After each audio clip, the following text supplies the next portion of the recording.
Good evening. The most remarkable case of poltergeist activity this century took place in 1977. It occurred in North London, and it's known across the world simply as the Enfield Poltergeist. As you'll discover, it was one of the best documented and longest-lasting cases. It provoked a storm of controversy. Was it the definitive proof of supernatural forces, or was it at best a hoax, at worst a fraud? See what you think. We've reconstructed the case from the testimony of witnesses and investigators who were present at the time, including, for the first time, an in-depth interview with the family themselves. It was a warm summer's evening when it all began. Peggy Hodgson had just put the children to bed and was looking forward to a quiet night. She had no idea that her world was about to be turned upside down. Come on now, go to sleep, it's late. Oh.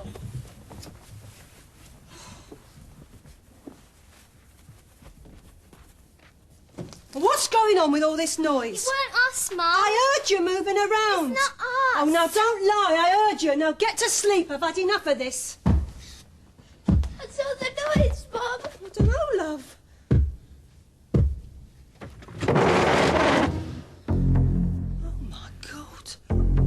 Right, all of you, downstairs now. Come on, get your dressing gowns and slippers now. But where are we going to go, Mum? I don't know. Come on, let's get out of it quickly. Come on. Billy, come on, help me. Peggy Hodgson took the children to the safety of a neighbour's house. Janet, come on. Come on. I found it really very nerve-wracking. I was trying to keep calm because of the children, you know. Not to frighten them more than they already were, but it was very difficult. No, I can't forget it. I can put it out of my mind now, but only now. But before, I mean, most of, like my early 20s and in my middle 20s, I couldn't even talk about it like this. I'd be in tears all the time. At her wit's end, Peggy called the police. It was WPC Caroline Heaps and a colleague who answered the call.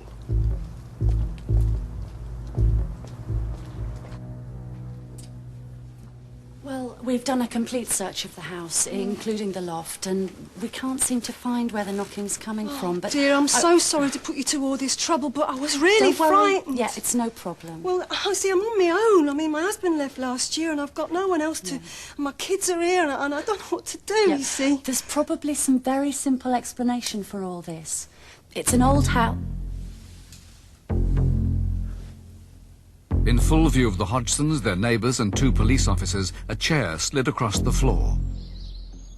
The Hodgsons had a sleepless night, and there was no let-up the following morning. Janet, did you throw that? No. Billy? Margaret, was it you? No. The fear that went through you, it could bring on anyone older, an heart attack, I think. It was that frightening. Over the following nights, the activity continued unabated.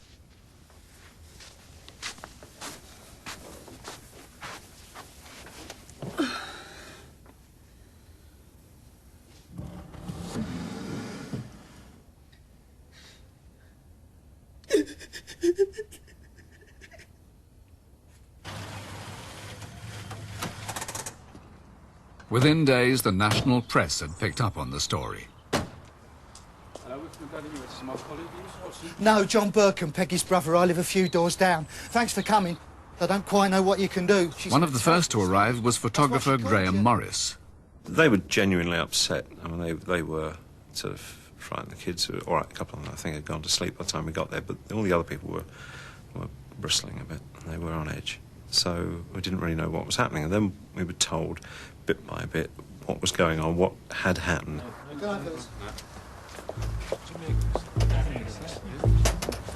Hey, fellas, come back. You got to see this. Come on. In here. Basically, it was down to my reactions if I can catch anything. And then got hit on the Hit on the forehead by a Lego brick. Well, that brought it home, yes. It became personal then. But, no, it was weird as all these things started flying around, you know, the bits and pieces that were flying around, not just as it hit me, but, yes, it was the strangest feeling I've ever experienced.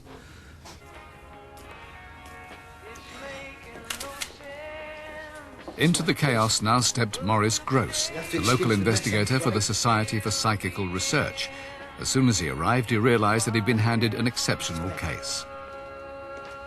Maurice Gross, Society for Psychical Research. The atmosphere when I got there was absolutely chaotic. Everybody was in a terrible state. Nobody knew what was going on. And this is one of the good things, as far as I was concerned about the case, is that when I got there, I realised it must be genuine. Now, Peggy, if I'm to help you with this, I need you to make a record. The investigator was convinced that a poltergeist had moved into the Hodgsons' home. He knew that his first task must be to try to calm the family's nerves. It's going to be all right. Then I explained to Mrs. Hodgson and the children, as best as I could, what poltergeist phenomena was about. Janet made me laugh because Janet didn't even know what it was. She used to call it a polka dice.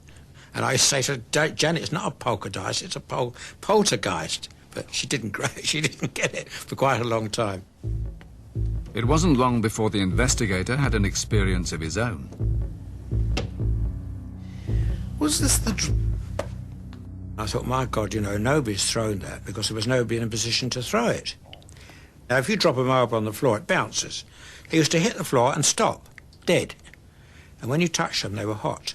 Now, this is typical of all the psychokinetic phenomena concerning small objects that's ever been reported in poltergeist cases, that they were hot. Maurice Gross then began his own investigation of the family to see who, if any of them, might be behind it all. Oh, I watched him like a hawk. I brought in my tape recorders, and I had those running all the time. And I watched everybody. And I realised nobody was doing anything. But did the children never play up? Being young girls and with so much attention, it seems hard to believe. Well, you two look very comfortable down there. Of course they played around sometimes. They're children. And any psychologist will tell you that children will imitate what's going on around them. But you can't fool people day after day, week after week, scientists and people coming in and conjurers, everything, and nobody ever seeing anything done by the children. As the strange activity continued into September and October, the list of witnesses grew longer and longer. They included David Robertson, a physics research assistant from Birkbeck College, London. Do you get any sleep? Not really.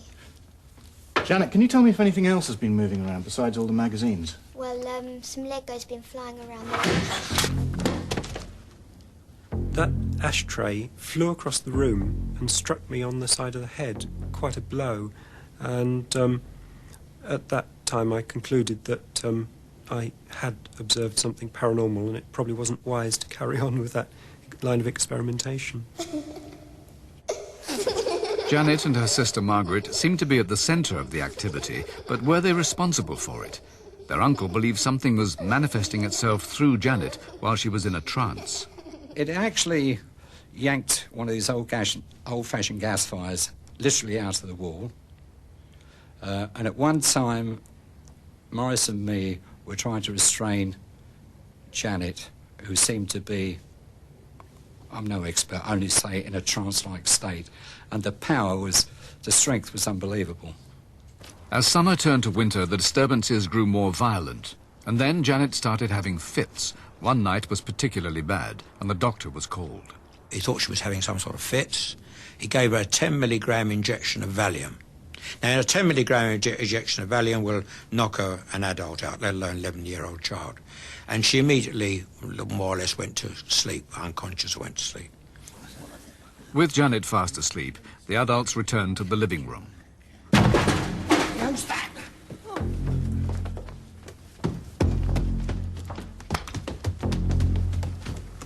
Graham Morris took this picture on entering the bedroom, with the startled John Burkham in the foreground. There she was, curled up on top of a very old-fashioned type radio set. She was like she was on it.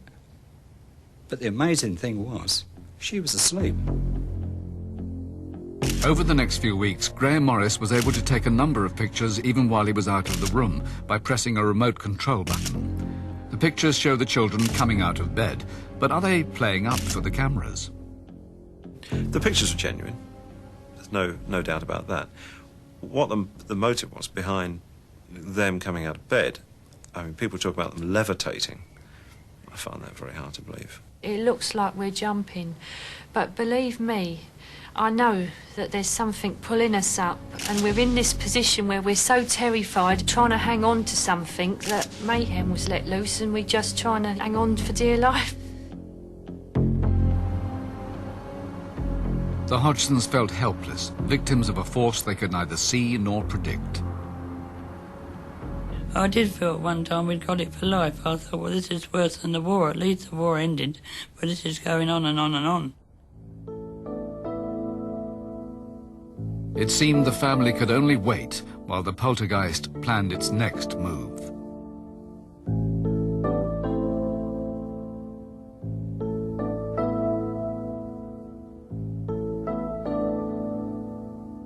Quite a story, but the greatest drama was yet to come. After the break, the poltergeist speaks, and you'll have to judge for yourselves. Is this the voice of a dead man? And I fell asleep, and I died in a chair.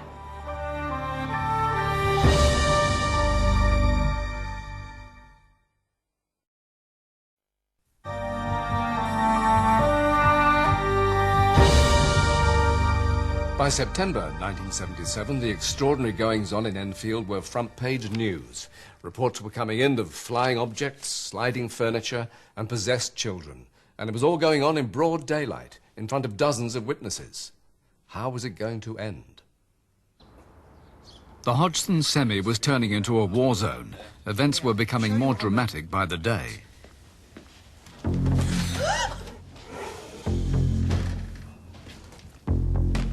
Maurice Gross decided he had to try to get in touch with the force before it did any serious harm. His chance came when the knockings started up again. I thought, well, if it can knock and it can make all these noises and do things, perhaps we can get some sort of communication with it. Now, I know you can hear me.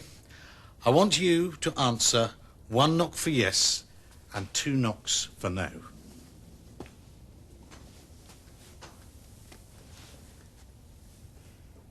Can you hear me? Did you die in this house? How long ago did you live here?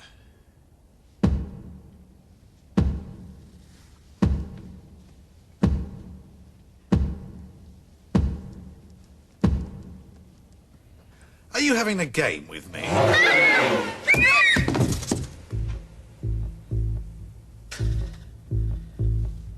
A very good answer. I was actually, taken aback. But I was also, my sense of wonderment at the time is, I can't put it into words, but that's extraordinary. If the knocks were to be believed, the Hodgson's poltergeist was an old man who had died in the house years before. Morris felt he was making progress. Morris. It's nearly 8. Oh, a cup of tea. I'm just going to see to the kids. But then in December, when he thought there could be no more surprises, the most extraordinary episode of the case occurred. It started to speak. The voice phenomena started on December the 10th. I remember that day all too well. December the 10th, 1977. I was sitting in the room with in the lounge with Mrs. Hodgson and the children, and suddenly a dog barked in the room. Come on, my name's Morris. Let me hear you say it. Morris. Even I was taken aback. It really was quite a shock to hear it. The following reconstruction is based on the tape recordings taken by Maurice Gross at the time. Everyone very quiet, very still. Where are you in the room at this moment? On top of Janet. Why are you lying on Janet's bed? Why can't she feel you?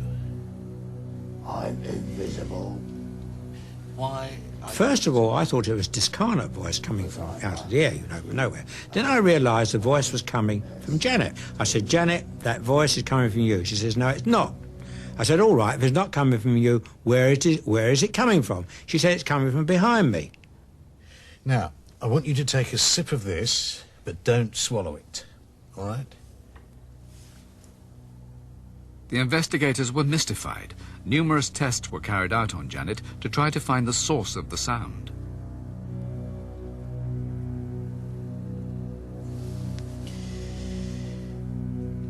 What is your name? My name's Bill. At one time, the voice is going in the room, and I'm talking to the room and I asked him to show himself. He's saying, I can't. I'm dead. I said, don't worry about that. I've seen dead bodies. I've got no head. And that type of thing. And it ended up calling me a 4-eye go away. You all right, love? This won't hurt at all, I promise you that. Well, what's it for, Morris? Well, we need to find out where the voice is coming. It seemed the mystery would be cleared up when the investigators borrowed a laryngograph from the University of London. It's a machine that closely monitors voice patterns. You'll find out. Is that on all right? Yeah, it seems to be fine. Good. And we found the voice was not made by the larynx, but by the false vocal fold, which is above the larynx here. And you only use it when you lose your voice and you talk like that. Right. Janet used to produce this voice for up to 3 hours at a time without even any distress whatsoever. Well, you do that for a couple of minutes and you're in dead trouble with your throat. My name's Bill. Do you know that you're dead? Shut up. Morris tried to find out more about the person behind the voice. I want you to tell me whether you remember what happened to you before you died. I had a hemorrhage and I fell asleep and I died in a chair in the corner downstairs. Could this really be the voice of a dead man? For some observers, it was too much. The case seemed to be degenerating into a circus. Graham Morris was one witness who began to have his doubts about the poltergeist. I'd like to give a good reason why such and such happened. I just thought it got a bit far-fetched with voices. I'm not saying the voices weren't real, just what was being the interpretation of the voices and just what went on.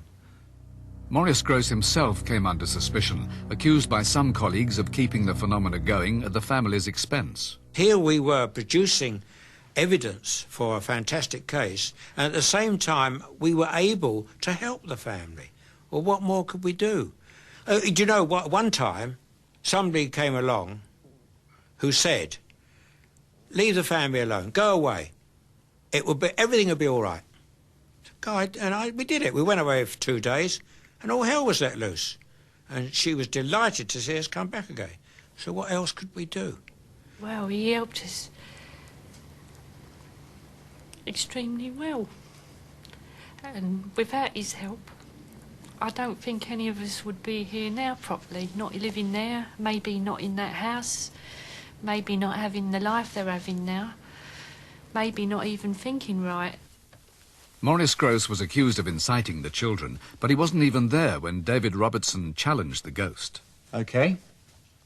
Show us what you can do. Margaret, are you all right? What's going on in there?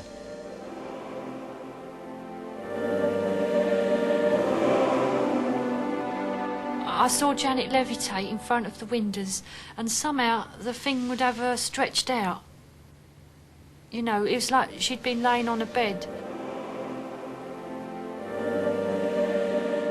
At exactly the same time, John Rainbow, a local delivery man, was passing the house. His account is read by an actor. I remember the curtains were billowing inwards, and a young girl seemed to be floating around in the room, like she was in a bubble. I couldn't believe what I was seeing. Hazel Short was on duty outside when she spotted a red cushion on the Hodgson's roof. My attention was taken to the top window, and I saw Janet floating or levitating up and down, just going up and down in front of the window, flat on her back. I thought she was putting it on. So I went straight home, went upstairs, laid on my own bed, and tried to lift myself up in horrors, and then you couldn't do it. No way that I could do it. Two passers-by who had nothing to do with the family believe they saw a girl levitate. It seemed incredible. How could a young girl have faked such a thing? Maurice Grosse remains convinced the children were not responsible. I thought to myself, well, how can it be the children? Because in the end, the situation was, if it was the children, we had the world's best conjurer there, we had the world's best ventriloquist, and we had the world's best everything, all from a little 11-year-old girl, which was, of course, ridiculous. By late 1978, the event began to die down as mysteriously as they'd started. Margaret thinks the poltergeist lost its hold over the family as they began to conquer their fear. Maurice reckons if you showed your fear more, it would attract itself to you more. If something like little did move, I used to be able to say, oh, look, it's moved it again, you know, make a bit light of it, although it wasn't really inside, you didn't feel light about it at all, but not letting it see that you was frightened. In July 1978, Janet, now 12 years old, was admitted to the Maudsley Hospital. There she underwent psychiatric tests, and the doctors gave her a clean bill of health. While she was there, for the first time, she felt completely calm. I think it did help her to relax, because when she came out, she was quite excited. She said, her first word she said, they said I'm perfectly normal. There's nothing wrong with me at all. That's the very word she used. And I was pleased to hear it and see it. Janet was allowed home from the Maudsley, and slowly the poltergeist activity died down in the autumn of 1978. Maurice Grosse himself left, confident that the family were at last free of their troublesome spirit. Thanks very much, Maurice. We couldn't have got through this without you. 17 years on, it seems hard to believe that the strange events at Enfield ever took place. But for the investigator on the case, the Enfield poltergeist has changed his life for good. I must go. Bye-bye. My belief was very strong, but the difference now is my belief is absolute. That's the difference. Nobody could shake my experiences. With the poltergeist case, it made me realise that what I was doing was worthwhile and it was real.